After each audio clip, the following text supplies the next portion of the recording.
Hi, I'm Brandon. There's my mom. Here's Ashley. There's my father. There's Jose. And there's Grayson. Those are my 5 audience members. And this is my informative speech. Sunlight is something we as people on Earth have an abundance of. 12 hours sunlight every day pretty much. Converting sunlight into solar energy is an interesting process, as I've researched. If you're like me, then you may have thought that basically you couldn't do much with saving when it comes to electricity, either with your house or appliances, whatever, pretty much. Through heavy research, I found that solar panels work between 3 to 4 easy steps depending on, say, where you live or what type of panel you may buy, pretty much. First, we will look at how the sunlight from the sky comes to the panel. Basically, a photon of light pretty much speaks for itself. It's light energy. It knocks off from the electron as it comes down from the sky. As it comes down from the sky, pretty much the photon of light and the electron are both one. As it comes down, it knocks off of the photon, pretty much. Then it moves its way to the solar panel, being attracted from it, from the sky, works its way down through the semiconductive material, and that way converts itself into the energy that we use.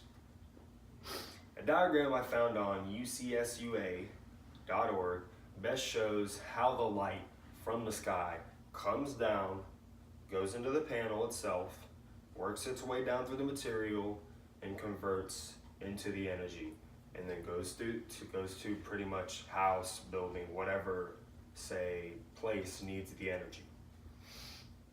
Now that we understand how the light comes to the panels, let's look at the components of the solar panel itself.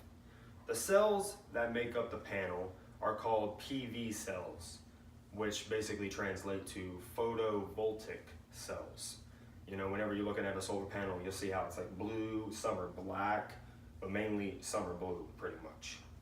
Basically, that on top is it's called semiconductive material, which basically helps the energy coming from the sky and converts it into the energy that houses or buildings may use.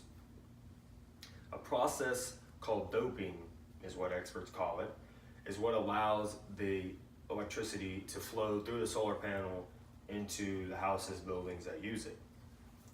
The bottom layer of the solar panel, not meaning the metal, the bottom layer that comes before the metal on the outside of it is doped with boron, basically the element that's on the periodic table. Then the top, meaning where the semiconductor material is at, is doped with phosphorus, another element that's on the periodic table. The bottom makes the positive charge, and the top makes the negative charge. They both intertwine with each other. That allows the energy to produce at a faster rate, as long as they conduct with each other. If they don't, it throws all out of whack, and energy won't be produced, and the solar panel is basically bad. GoSolarCalifornia.gov shows all the components that make up the solar panel, from the panels itself, to the transformer, to the wires, to basically everything that makes up the solar panel itself. Now we know the components of a solar panel, let's look out how the energy may get to us. Okay? It's based off of how much energy you produce or you need. Basically, say you're in a house. You have solar panels on top of your house. That means that the energy coming from the sky into your solar panel, you'll, as a house, will get the energy quicker than, say, someone 10 miles from you that's relying on your solar panel or relying on the electricity grid. You'll get the energy quicker than they will, due to energy that basically it's based off of like how far and how near you are to the electricity source, pretty much. They say that solar rooftop panels are the best. as the reason I just said to you. Pretty much, if a panel is right above you, you'll get the energy like that. Nevertheless, as somebody way over there, they won't. They'll get it, but not as a quicker rate, pretty much. Solar energy is becoming popular among people. Some people, most people, they still rely on electricity we use in our houses because they haven't bought into it yet. Most people don't like new ideas. I don't know why, but a graph on IEA.org shows a steady increase worldwide.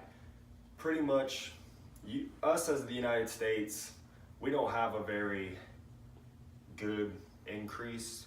Pretty much like third world countries, places that won't, they don't have a steady abundance of electricity like we do. Solar panels are more popular among them. They're cheaper than, saying, electricity that we pay for right now, and it's just a better way for them to get electricity instead of relying on the grid. States like California, New Jersey, Pennsylvania, Colorado, those are the states throughout the US that use solar panels the most.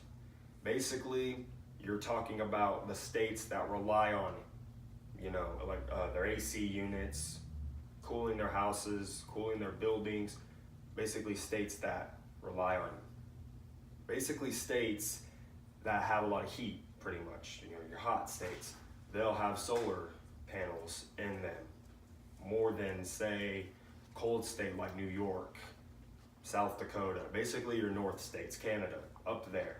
They won't have a lot of solar panel usage because they're not as hot.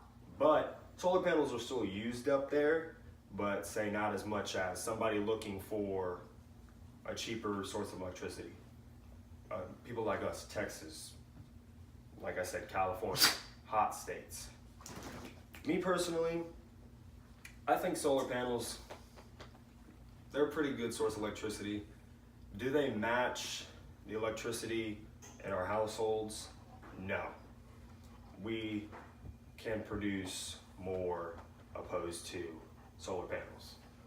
But with more research, more time, making them better, I think we can make solar panels more efficient because they're environmentally friendly and pretty much everybody will end up liking them. So that's how solar panels work.